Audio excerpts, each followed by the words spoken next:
Update इस खबर पर हमें देने के लिए आगे बढ़ते हैं। तेजस 24 में एक और बड़ी खबर का रुख कर लेते हैं। पीएम मोदी आज 3 दिन के यूरोप दौरे से भारत लौटेंगे और वक्त है सुबह 11 बजे का। प्रधानमंत्री नरेंद्र मोदी सुबह 11 बजे भारत की जमीन पर पैर रखेंगे। बता दें कि पीएम मोदी यूरोप दौरे पर जर्मनी, डेनमार्क और फ्रांस का उन्होंने दौरा किया है और ये दौरा काफी अहम था। कई अहम समझौतों पर हस्ताक्षर हुए हैं। इस दौरे में सबसे बड़ी बात यह है कि पीएम मोदी ने यूरोप से यूक्रेन, रूस में युद्ध विराम की अपील की है। 2 महीने से ज्यादा का वक्त हो गया है। रूस और यूक्रेन में युद्ध को लेकर चल रहा है, लेकिन कोई निर्णायक मोड़ नहीं है। लेकिन इस दौरे के दौरान, यूरोप दौरे के दौरान प्रधानमंत्री नरेंद्र मोदी ने एक बार नहीं 2 बार दोहराया कि बातचीत से ही हल निकल सकता है महायुद्ध का।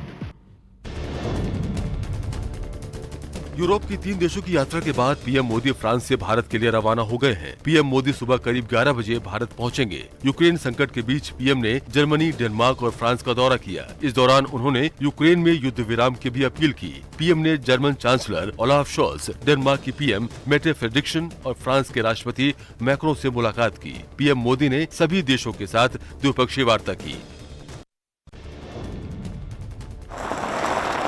यूरोप दौरे के तीसरे दिन पीएम मोदी फ्रांस के राष्ट्रपति इमैनुअल मैक्रों से मुलाकात की। जैसे ही प्रधानमंत्री मोदी अपनी गाड़ी से उतरे, राष्ट्रपति मैक्रों ने उन्हें गले लगा लिया। दोनों काफी देर तक एक दूसरे का अभिवादन करते रहे। इस दौरान राष्ट्रपति इमैनुअल मैक्रों की पत्नी भी वहां मौजूद थी। इसके बाद दोनों नेताओं के बीच बैठक भी हुई। जर्मनी और डेनमार्क की यात्रा के बाद प्रधानमंत्री मोदी फ्रांस पहुंचे।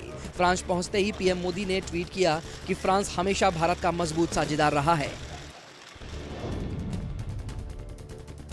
यूरोप दौरे के आखिरी दिन पीएम मोदी ने फ्रांस के राष्ट्रपति इमैनुअल मैक्रों से मुलाकात की। भारतीय विदेश सचिव विनय मोहन कात्रा ने बताया कि पीएम मोदी और मैक्रों के बीच द्विपक्षीय, क्षेत्रीय और वैश्विक महत्व के कई मुद्दों पर चर्चा की गई। दोनों नेताओं ने रक्षा, अंतरिक्ष और सैन्य परमाणु सहयोग बढ़ाने पर चर्चा की। भारत और फ्रांस एक दूसरे को हिंद प्रशांत क्षेत्र में प्रमुख साझेदार के रूप में देखते हैं।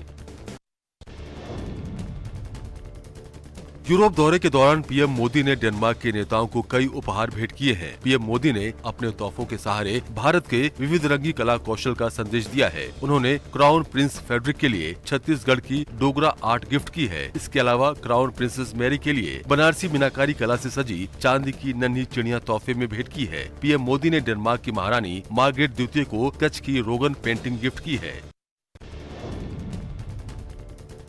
पीएम मोदी ने डेनमार्क के प्रधानमंत्री मेटे फ्रेडरिक्सन को कच्छ कढ़ाई से सजी एक फॉल पेंटिंग भेंट की है। उन्होंने स्वीडन की पीएम मैंडेलेना एंडरसन को जम्मू कश्मीर से पपियर मैच बॉक्स और पश्मीना स्टोल गिफ्ट किया, जबकि फिनलैंड की पीएम सना मरीन को गिफ्ट राजस्थान की पहचान टी ऑफ लाइफ उपहार में भेंट की है। पीएम मोदी ने नॉर्वे की पीएम जोनास गहर स्टोर को राजस्थान की कोफ्तगिरी कला से सजी ढाल गिफ्ट में दी। आगे बढ़ते इस पीछे एक और बड़ी खबर पर नजर डालते हैं। अमित शाह, गृह मंत्री अमित शाह का 2 दिन का दौरा बंगाल का शुरू हो रहा है और अमित शाह आज उत्तर 24 परगना में बीएसएफ के कार्यक्रम में शामिल होंगे। ऐसे कई कार्यक्रम हैं। इसके अलावा गृह मंत्री अमित शाह सिलीगुड़ी में जनसभा को भी संबोधित करेंगे और पार्टी कार्यकर्ताओं के साथ उनकी अहम मीटिंग है, जिसमें वो कार्यकर्ताओं को निर्देशित कर सकते हैं। वहीं गृह मंत्री कल दोपहर में कोलकाता पहुंचेंगे और पार्टी विधायकों और प्रदेश बीजेपी के शीर्ष नेताओं के साथ उनकी बैठक होगी। बंगाल विधानसभा चुनाव के बाद एक बार फिर से सियासत चरम पर दिख रही है। इसके पीछे की वजह बीजेपी के मास्टरमाइंड कहे जाने वाले अमित शाह के दौरे को माना जा रहा है। अमित शाह का आज से बंगाल दौरा शुरू हो रहा है। शाह के इस दौरे को लेकर विपक्षी से लेकर पार्टी नेताओं तक की टकटकी लगा रखी है। अमित शाह सिलीगुड़ी में भयमुक्त बंगाल के निर्माण के लिए विजय संकल्प समावेश को संबोधित करेंगे। पश्चिम बंगाल विधानसभा चुनाव 2021 में बीजेपी की हार के बाद अमित शाह पहली बार बंगाल जा रही हैं।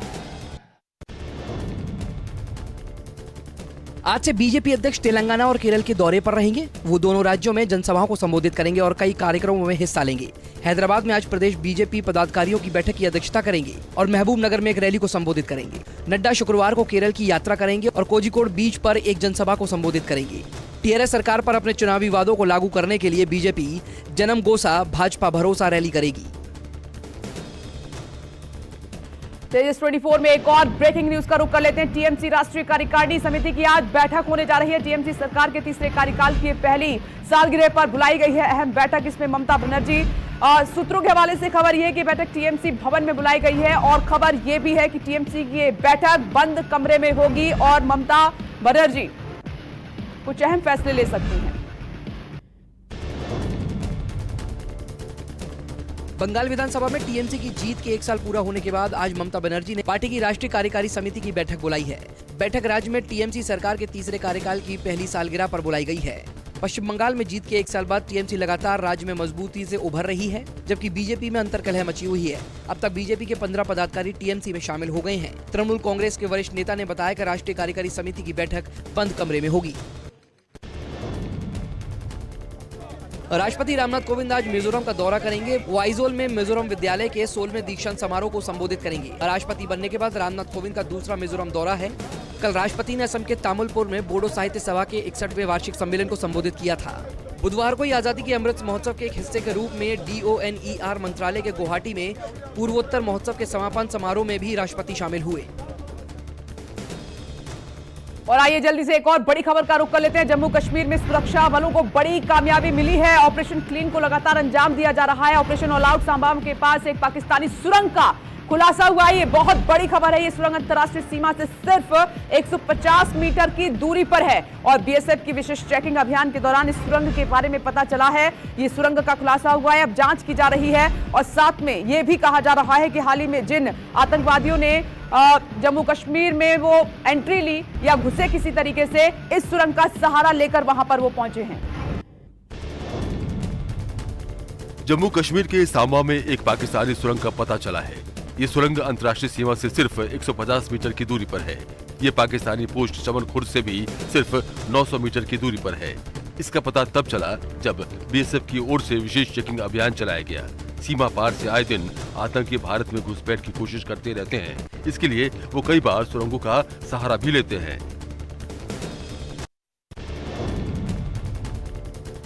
घाटी में सीमा पार से जारी एक साजिश का खुलासा किया है। पाकिस्तान की खुफिया एजेंसी ISI जम्मू के युवाओं को हनी ट्रैप में फंसा रही है। ऐसे में अब ये जानकारी सामने आ रही है कि हनी ट्रैप में फंसने वाले युवाओं के साथ पैसों का लेन देन बाहरी राज्यों से हो रहा है। दूसरे राज्यों में पाकिस्तान के एजेंट मौजूद हैं। जम्मू कश्मीर के युवाओं के संपर्क में हैं। इन्हें पकड़ने के लिए पुलिस की तरफ से कई राज्यों में दबिश दी जा रही है।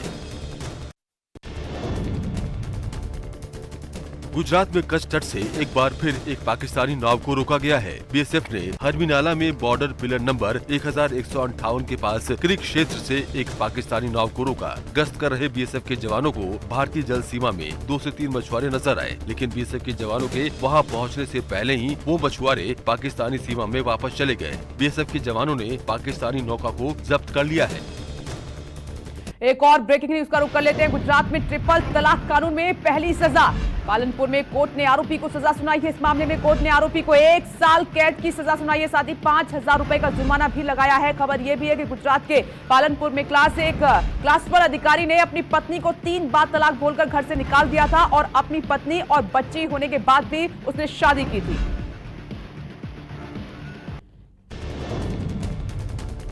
वर्ल्ड प्रेस फ्रीडम इंडेक्स यानी प्रेस की आजादी के मामले में भारत 150वें पायदान पर पहुंच गया है। 180 देशों की इस लिस्ट में भारत पिछले साल 142वें रैंक पर था। इतना ही नहीं, भारत के पड़ोसी देश पाकिस्तान और चीन प्रेस की आजादी के मामले में और भी पीछे हैं। नॉर्वे इस लिस्ट में पहले नंबर पर है। प्रेस की स्वतंत्रता के मामले में भारत पिछले साल के मुकाबले 8 स्थान फिसलकर 150वें पायदान पर पहुँच गया है। मुख्यमंत्री बरदिरतಕ್ಕಂತ पत्र। कर्नाटक में विपक्ष के नेता सीतारमैया ने PSI घोटाले की जांच हाईकोर्ट के मौजूदा जज की निगरानी में कराने की मांग की है। कांग्रेस नेता ने और पूर्व सीएम ने कहा है कि घोटाले की CID नहीं बल्कि न्यायिक जांच होनी चाहिए। सीतारमैया ने केंद्र की बीजेपी सरकार पर राज्य में 40% कमीशन सरकार का समर्थन करने का आरोप लगाया। सुप्रीम कोर्ट आज राजद्रोह कानून की संवैधानिक वैधता की चुनौती देने वाली याचिका पर फाइनल सुनवाई शुरू करेगा। इससे पहले सुप्रीम कोर्ट ने कहा था कि हम केंद्र सरकार को निर्देश देते हैं कि वो हफ्ते के आखिर तक जवाब दाखिल करे। सुप्रीम कोर्ट ने कहा कि हलफनामों पर जब जवाब मंगलवार तक दाखिल कर दिया जाए। चीफ जस्टिस NV रमन की अगुवाई वाली बेंच ने कहा था कि वो इस मामले में फाइनल सुनवाई 5 मई से शुरू करेंगी और मामले को टाले जाने की कोई गुहार स्वीकार नहीं की जाएगी। भारतीय मौसम विज्ञान विभाग ने कल चक्रवात आने की चेतावनी की है। इस चक्रवात को आसानी नाम दिया गया है। अगर ये चक्रवात आकार लेने में सफल होता है तो लगातार ये तीसरा साल होगा जब भारत के समुद्री इलाकों में तूफान आएगा। इससे पहले 2020 में अम्फान तूफान ने पश्चिमी बंगाल और फिर 2021 में यास तूफान ने उड़ीसा को प्रभावित किया था। इस बार आसानी तूफान भी उड़ीसा की समुद्री तट से टकरा सकता है।